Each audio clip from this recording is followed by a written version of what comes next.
السلام علیکم۔ آج ہم قرآن کریم کی ایک بہت ہی خوبصورت اور تدبرانہ آیت کو قرآن اور سائنس کی روشنی میں جاننے کی کوشش کریں گے۔ یقین جانیے، جیسے جیسے آپ اس آیت کو گہرائی سے سمجھتے جائیں گے ویسے ویسے آپ کا ایمان بڑھتا چلا جائے گا۔ یہ آیت کسی قدر بڑی ضرور ہے، لیکن اس کے ہر لفظ میں اللہ کے خالق ہونے کی دلیل ہمیں ملتی چلی جائے گی۔ یہ ہے سورہ الانعام ورس 99۔ ترجمہ: اور وہی ہے جس نے آسمان سے پانی برسایا، پھر اس کے ذریعے سے ہر قسم کی نباتات اگائیں، پھر اس سے بھرے بھرے کھیت اور درخت پیدا کیا، پھر ان سے تہ بدے چڑھے ہوئے دانے نکالے اور کھجور کے شگوفوں سے پھلوں کے گچھے کے گچھے پیدا کیے جو بوجھ کے مارے جھکے پڑے ہیں، اور انگور، زیتون اور انار کے باغ لگائے جن کے پھل ایک دوسرے سے ملتے جلتے ہیں۔ پھر ان کے پکنے کی کیفیت کو ذرا غور سے دیکھو، ان چیزوں میں نشانیاں ہیں ان لوگوں کے لیے جو ایمان لاتے ہیں۔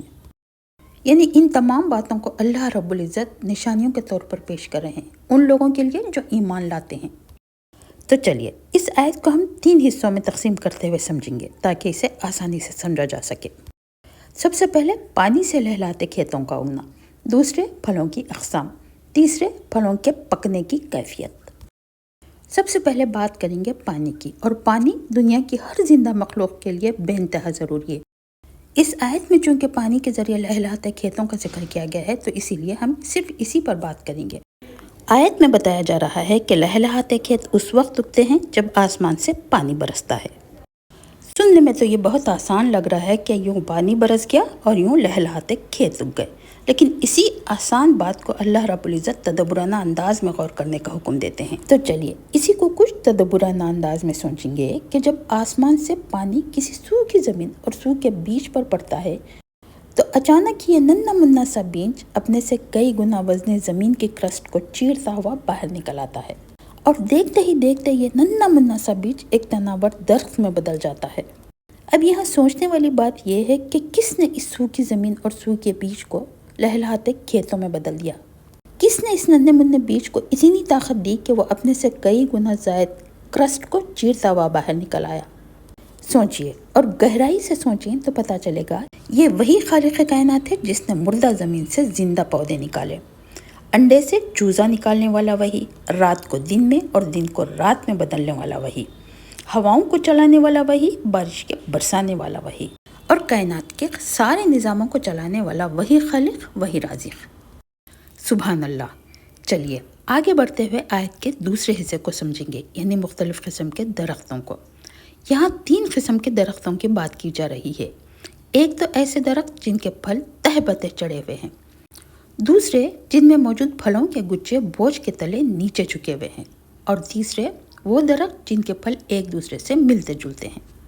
سب سے پہلے غور کریں گے ان درختوں پر جن کے پھل تہ بتہ بڑی ہی خوبصورتی سے ایک کے اوپر ایک جمے ہوئے ہیں۔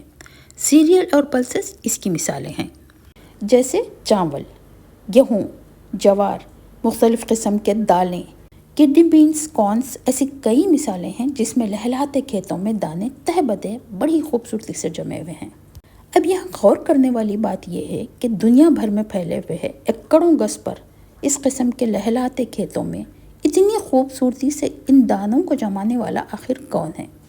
کیا اللہ رب العزت کے علاوہ بھی کوئی یہ کام کر سکتا ہے؟ نہیں نا، بالکل بھی نہیں۔ دراصل ایسی نشانیوں کو دیکھ کر اللہ رب العزت کی وحدانیت کو سمجھنا ایمان والوں کی بات ہے، اور یقین جانیں ایک وقت جس نے اللہ کی وحدانیت کو پہچان لیا اس نے دنیا اور آخرت میں کامیابی حاصل کر لی۔ بہرحال آگے بتایا جا رہا ہے کہ چند درخت ایسے بھی ہیں جس کے پھلوں کے گچھے بوجھ کے تحت نیچے کو جھکے ہوئے ہیں۔ اللہ رب العزت اس کی مثال کھجور کے ذریعے دے رہے ہیں۔ آگے آیت میں ان درختوں کی بات کی جا رہی ہے جن کے پھل ایک دوسرے سے ملتے جلتے ہیں، جیسے انگور، زیتون اور انار۔ ان سب کا مشاہدہ ہم کرتے ہی رہتے ہیں کہ انگور کئی قسم کے ہوتے ہیں، یہی کچھ ہم انار میں بھی دیکھتے ہیں۔ اسی طرح زیتون بھی 2 قسم کے نظر آتے ہیں، ایک تو سبز اور دوسرے کسی قدر پرپل۔ اب ذرا ان رنگین پھلوں پر غور کریں تو پتا چلے گا کہ یہ رنگین پھل دراصل اس میں موجود کلرفل پگمنٹس کی وجہ سے نظر آتے ہیں۔ بہرحال آگے بڑھتے ہوئے اب سمجھیں گے آیت کے آخری حصے کو، جس میں پھلوں کے پکنے کی کیفیت پر غور کرنے کا حکم دیا جا رہا ہے، اور ایمان والے انہی لوگوں کو کہہ رہے ہیں جو ان نشانیوں پر غور کرتے ہیں۔